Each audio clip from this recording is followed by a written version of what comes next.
Welcome to the On Deck podcast presented by LineStar. I'm Shannon Sommerville here with Tyler Wiemann. It is Friday, May 20th. It is also Nasty Nestor Day. It is. We've got our t-shirts here for Nestor Cortez on the bump today for the Yankees. Always a holiday when he's on the mound. For Shannon. It's all. I'm slowly converting you into Yankees fandom. Before you know it, you'll be donning pinstripes. Yankee fandom is not going to happen. I may grow a mustache for Nasty Nestor, though. That'd be pretty cool. All right. So it's also National Be a Millionaire Day. I like that which is day. a great sounding holiday. It is. So it led me down this rabbit hole of Reddit threads about if you become a millionaire and you can't spend 1 cent on anything practical, okay? Mm-hmm. You have to spend it in the most ridiculous way possible. How are you spending your status as a millionaire? How are you spending that money? Could I get the Waterboy version of Rob Schneider to follow me around and be my hype man? And my gosh, that's great. You can do it.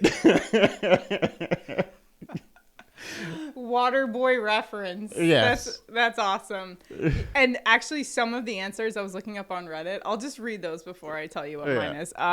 Some of the top answers were hire a bunch of private detectives to spy on each other. That was awesome. That's a good one. Very creative. Yeah. Pay Morgan Freeman to narrate my life. So kind of along the lines of where you were thinking with getting a famous actor on board.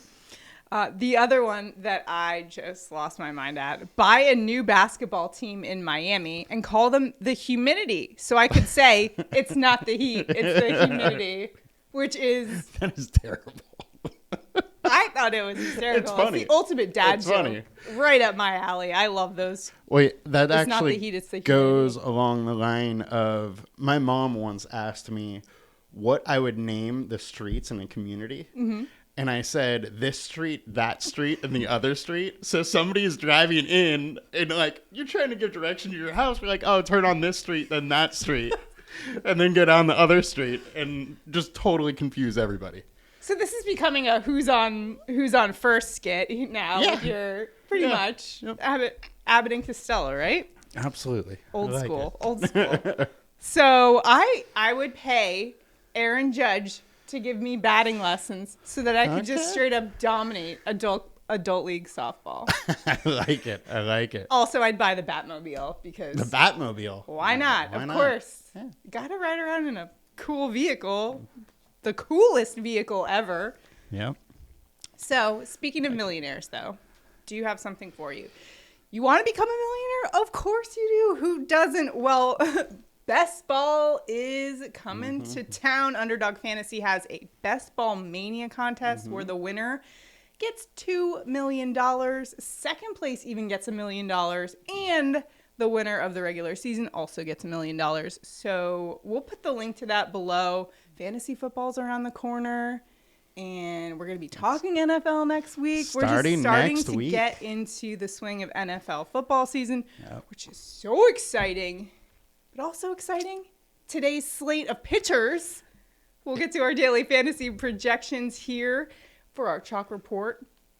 Quick note, though, the New York Mets Colorado Rockies game is postponed. Apparently, it was beautiful yesterday. Today, 30 degrees and snowing. I'm pretty happy that game's postponed. I really like this slate without that game in it because you don't have the whole Coors effect weirdness. Yeah. I mean, I would have definitely gone with Pete Alonso for my home run call if they had played because yesterday's was awesome. Yeah. I also just love his nickname as Polar Bear, so that's awesome. Well, let's get to half the reason you pick him is just so you can say Polar Bear. We always are looking up their nicknames on here, so yes. I always want to find the story behind it too.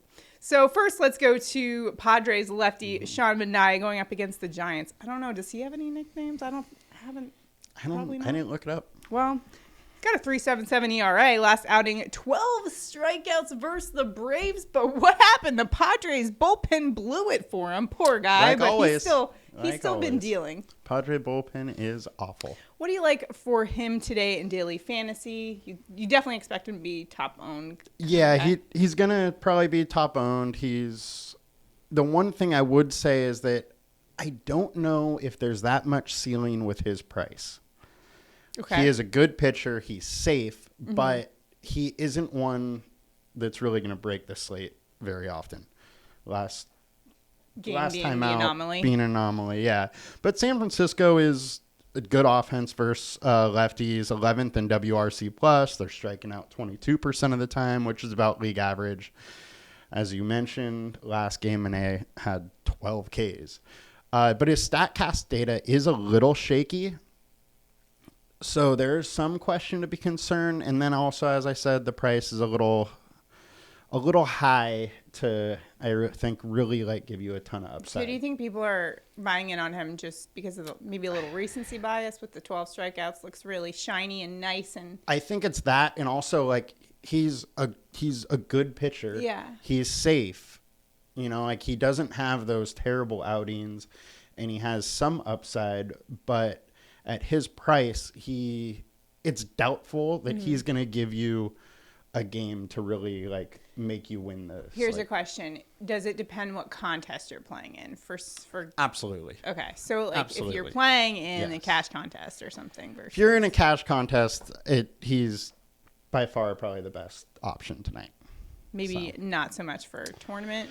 In a tournament is really more so when I'm talking about fading anybody. So, well, are we fading lefty Robbie Ray going up against the Red Sox today?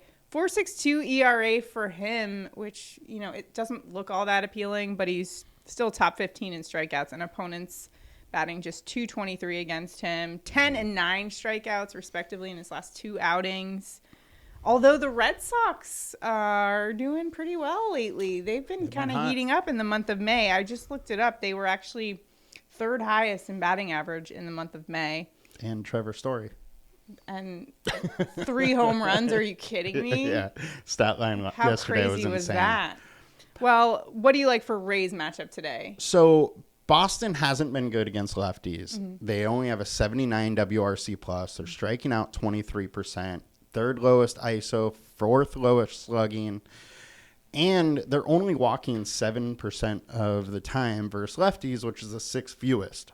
Now, we've talked about Ray a lot on here, how command has been an issue for him to start the season.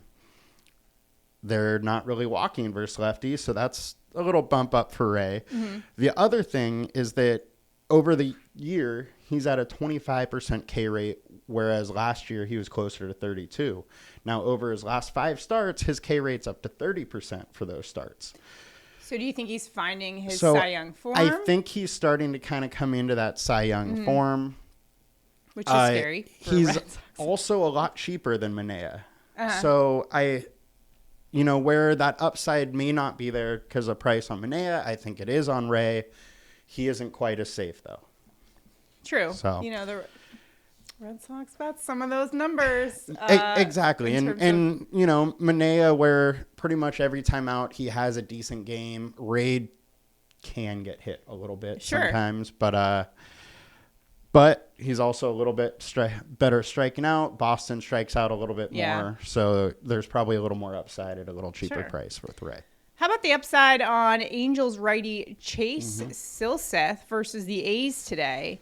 Now you just look at who they're playing. I mean, the A's have the lowest average in the month of May, so already looking pretty good for the righty. In his major league debut last week, allowed only 1 hit over 6 scoreless innings for the Halos, so they let him stick around a little bit for another start. Yeah, and he isn't really projected super high owned right now, but I put him in this category because I kind of think he probably will be. Yeah. Towards the end of the night. I tend to think that people target the pitchers who are playing like the A's every time. They do absolutely start to do that. Silseth has kind of an interesting history though. In college, he got hit hard. His first year in the minors, he was okay. And then this year he's been absolutely dominant in Double-A. He had a 1.73 ERA through 26 innings with 37 strikeouts. So he had strikeout stuff. And then obviously he got pulled up. He had his 1 start, which he did well. Yeah. And it's Oakland, 24% K rate, 72 WRC plus against righties. So it makes sense for people to kind of go that way. Well, let's talk about some low-owned pitchers for today, shall we? And it's Nasty Nestor Day. How can we not talk about Nestor Cortez when we've got the shirts on? Mm-hmm. So Nasty Nestor is going up against the White Sox. Best ERA in baseball, second lowest opponent average, behind only Justin Verlander. He's also got an even better ERA at home, just an 0.86 opponent average there. What do you see from him today against the White Sox, who actually do have the third highest average, I guess, versus lefties? Yes, and they're fourth best at WRC plus, strike out at 22%. So they are a good matchup. Nestor has been great too, though. The combined K rate today is like 25%, which is only 1% less than Ray and Manea. So he's right up there, but getting way less ownership, which is why he's on a low-owned area that we're talking about him. He also was amazing the last two games. Yeah. Both of them against teams that are good against lefties, being the Rangers and the White Sox. Mm-hmm. That is one thing that we should probably talk about again. He faced the White Sox last time out, so he's facing them twice in like a week. And generally speaking, hitters will get, because it's so recent, hitters get the advantage in that equation, I guess. Yeah, I would say so. So it is definitely something to kind of think about before using him, but he's in a great spot. We love Nasty Nestor. Pretty easy way to get different off Manea if you wanted to go with him instead of Manea and have a similar lineup construct. So another low-owned guy is Giants righty Jacob Junis going up against the Padres. MLB.com nickname Junebug. How adorable. Junebug. How adorable. Junebug has a 1.74 ERA. He hasn't given up more than 2 earned runs in any of his starts. Padres, sorry to tell you, Tyler, but they're 23rd in batting average this season, 25th versus righties. So Junis has a favorable matchup today. What are you looking at here? That's exactly why. He's going virtually low owned. He's been good. He has a 3.34 FIP on the year, 23% K rate. Padres are striking out at 23% rate, 88 WRC plus versus righties. So it's really just a decent spot. Weather's also, it's in San Francisco. It's a little colder.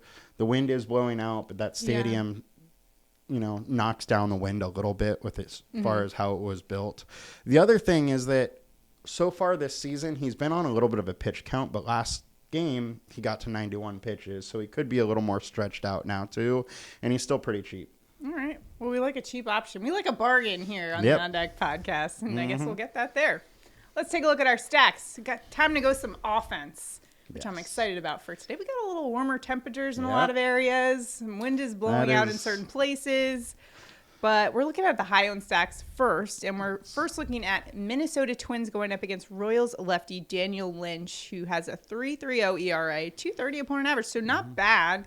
But the Twins are awesome in general, 5th in average versus lefties.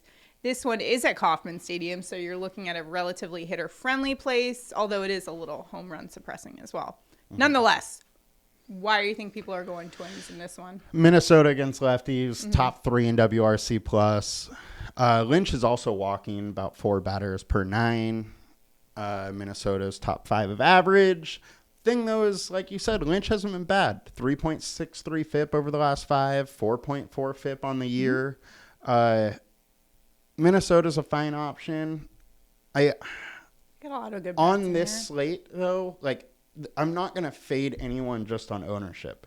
There's not one team or one guy that is so high owned that it knocks me out of playing them today. So saying a guy is high owned today, don't kind of take that into consideration as much as others. That leads me to the question of the Yankees today, and I know that it's probably just a matter. A lot of these guys are you have the 1 or 2 hitters, right? Yeah.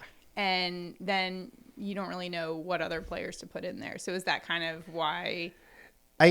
The Yankees, I think, are going to end up being one of the higher owned stacks, especially with the Mets-Colorado game out.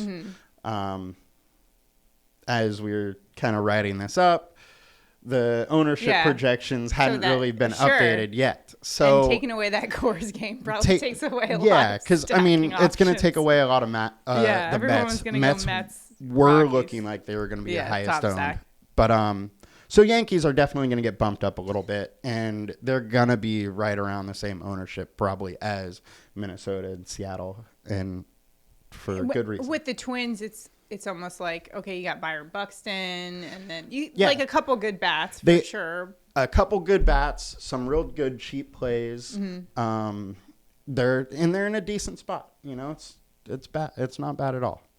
How about Seattle Mariners going up against Boston righty Michael Wacha? His nickname, if you wanted to know, Guacamole. Waka Waka. Also, he went to Texas A&M, and I saw that on there, and it just made me think of Jimbo Fisher. Jimbo. So has Seattle nothing to do with the matchup. But. No. So Seattle, they are pretty cheap, and they do have some pretty good bats, and they're top 10 versus righties. Wacha has been good this year. 1 point something ERA, I think. Yeah, 1.38.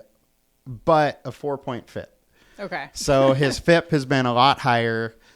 He's walking 3.8 per 9. The one thing I did see, which is really interesting, is so far this year, he only has 0.7 home runs per 9. But over the last 3 years, he's been more like a 1.8 home run per 9 guy. Okay. So I think there could be some regression for him into allowing a few more home runs. The other thing is that Seattle has been crushing Wacha. Really? Guacamole might happen. It might get some guacamole. In 76. Walk is extra. In 76 plate attempts, Seattle's hitting .423 against him with 4 home runs. All right, so nice Mariners play there. How about some low-owned stacks for today? Looking at the Tigers going up against Guardians righty Aaron Savale, who has a 9.85 ERA. He's getting crushed, 3.30 opponent average. So that's a nice play there with the Tigers. And he's allowing 2.2 home runs per 9. It's 84 degrees. The wind's blowing out like 15 miles an hour to center. 5.5 FIP. Allowing 36% hard contact, 46% fly balls. I can keep going. He's been awful. So I'm going. That just confirmed I'm going Tigers with my stack. Yeah. The one thing though is Detroit does have the second lowest WRC plus versus righties. So Detroit has not been great against righties. However, Savali does have reverse splits. And all of Detroit's best hitters are pretty much righties. So there you go. Nice play there. How about Baltimore going up against Tampa Bay's lefty, Jalen Beeks? Beeks is actually the second lowest projected pitcher on LineStar today. Actually, it's Dallas Keuchel's the lowest on LineStar projections for today. 1.72 ERA for Beeks. But again, an opener situation. We're talking about the Rays, so we're talking about a bullpen game. Totally. So, and again, another nice weather spot. Mid-80s, wind blowing out. Tampa Bay bullpen isn't great. They're fourth, fifth worst in that range. So I don't mind some Baltimore players. That Baltimore and Detroit both are going to be a little bit cheaper too. So if you wanted to pay up for pitcher, you absolutely can with them. Nice. You also looking at some other ones as well. Yeah, we talked about the Yankees a little bit, like them, obviously. Honestly, we really don't even need to talk about them anymore because it's just like they should be one of the higher owned stacks almost every single day. And every day, it seems like Aaron Judge is the top projected hitter on the slate every day. I mean, but you're going to pay for those guys. So it's almost like sometimes it's not not worth it. Yeah. Outside of the Yankees, Dodgers and the Phillies, both of them they're playing each other, but good weather there, almost 80 degrees, wind blowing out. That stadium also lets some home runs go. And then Tampa Bay and the Angels, like both of them as well. So some great plays there for today on Daily Fantasy. Make sure to download the LineStar app and visit linestarapp.com to optimize your lineup and get all the stats you need to know before you place your bets and your daily fantasy lineups. So double check on that. Now it's time for our home run calls. Who is going yard today? Who we got? All right, I'm going to Cleveland with Jose Ramirez. It's warm weather. Wind is blowing out. Skubal has been great this season. However, he's still allowing 40% home runs. And on his career, he allows 1.9 home runs per 9. So far, that number has only been 0.5 per 9 this season. I think we see some regression with some more warm weather and the wind's blowing out. And J-Ram in 10 plate attempts is hitting .444 versus Skubal. There you go. That's your home run call from Tyler. I'm going Red Sox righty bat Kike Hernandez. You might be saying, Shannon, what are you thinking? He's got a 177 average and just one home run this season. Well, I'll tell you. Oh, he's also going up against the Cy Young winner from last year, Robbie Ray. However, consider that his career numbers against the Mariners lefty, 9 extra base hits, including 5 home runs in 51 at-bats. So we're not talking about a small sample size. 627 slugging percentage against him. And Kike's been better against lefties in terms of his slugging percentage, almost 100 points higher when you look at his career average. I think he gets his second home run of the season tonight. Another thing to note, sometimes I look at the sportsbook just to see what the odds are on those home runs. And sportsbook's odds saying Hernandez has a better shot at getting a home run today than Trevor Story, who had 3 yesterday. So his home run prop is at plus 360.